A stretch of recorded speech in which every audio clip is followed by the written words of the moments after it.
Olá a todos e a todas. Estou aqui a pensar que eu ainda tive o meu tempo de infância numa altura em que em Portugal havia uma ditadura.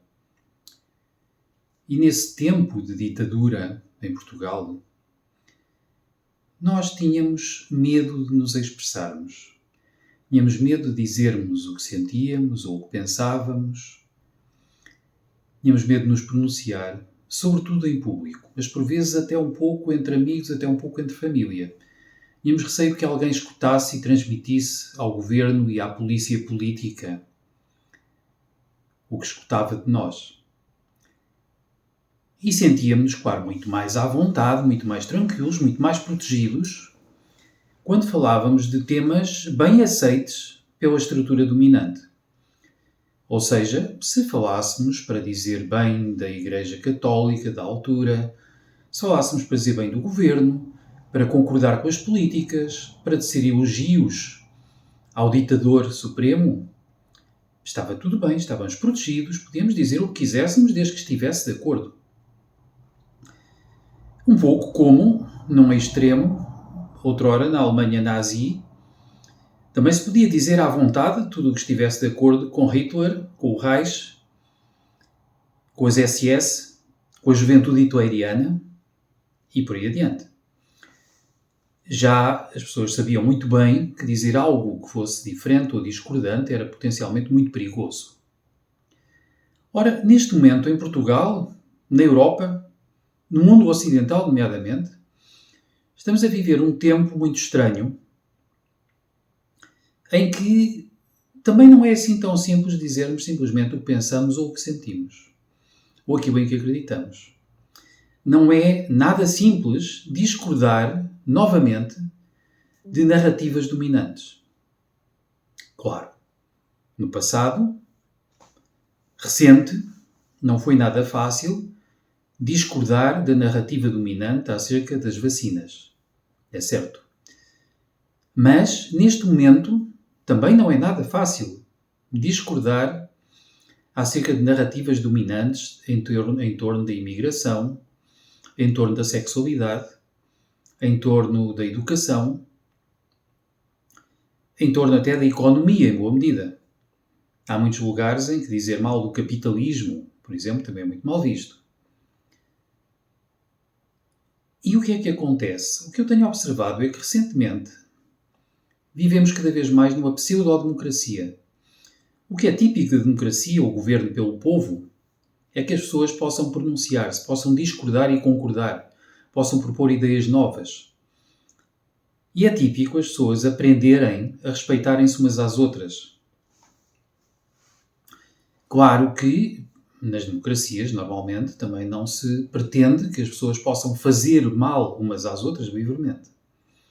Mas é preciso cuidado para distinguir entre sermos manipulados para acreditar que determinada coisa é boa ou má e ela ser efetivamente assim.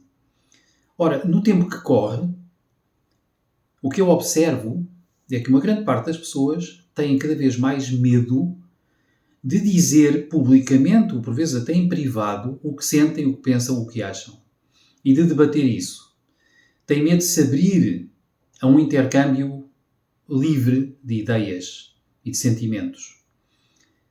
As pessoas aprenderam a encolher-se e a esperar que lhes digam o que devem pensar e o que devem sentir, o que é correto, supostamente. As pessoas aprenderam, de algum modo, a depender dos órgãos de comunicação, em certa medida também das redes sociais, para aprenderem, para observarem o que parece ser mais bem aceite dizer, pensar, sentir. As pessoas passaram a ter muito medo de ir contra narrativas dominantes, nomeadamente aquelas que vêm da Comunidade Europeia, que vêm do governo americano, que vêm por vezes do Fórum Económico Mundial. E isto indica que a nossa democracia está em crise um pouco em todo o lado.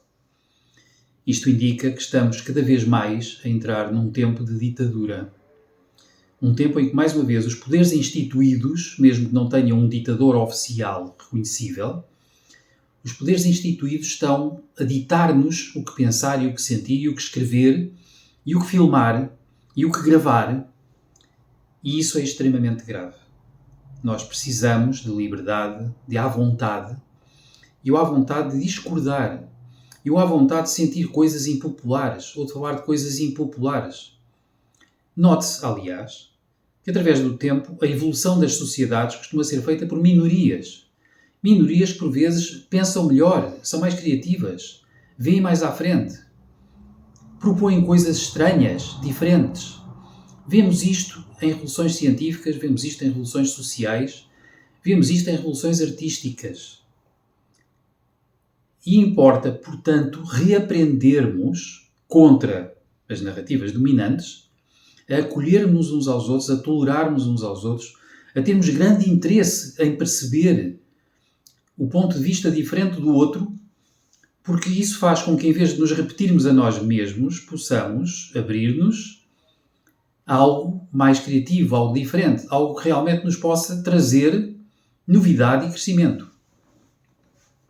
Um dos problemas das ditaduras é que são obstaculizantes do desenvolvimento da expressão e da criatividade das pessoas em geral. As ditaduras ditam. E as ditaduras económicas, neste momento, são extremamente ferozes. As ditaduras da informação são terrivelmente ferozes e capazes de manipular as pessoas com meios altamente tecnológicos hoje em dia. E importa irmos contra isto. E para irmos contra isto, temos receitas bastante novas. Temos que gostar uns dos outros, que nos abrir uns aos outros. Temos que ser solidários. Temos que partilhar. Temos que estar dispostos a aprender connosco, com os outros, com culturas diferentes, pensamentos diferentes, sentimentos, experiências diferentes, lugares diferentes. Em vez de queremos globalizar tudo nas mesmas ideias, nos mesmos produtos e pormos toda a gente controlada a funcionar do mesmo modo, nós precisamos de diversidade e esta diversidade precisa de ser bem digerida, bem acolhida, bem tolerada. Precisamos de solidariedade humana, precisamos de compaixão, precisamos de empatia, essas coisas todas já andam por aí em alguns meios, felizmente, e precisamos disso cada vez mais. E tendo cada vez mais isso, nós podemos ir cada vez mais longe como civilização humana. E é disto que eu queria falar. Como habitualmente, se gostarem, comentem, partilhem, subscrevam o canal. E até breve.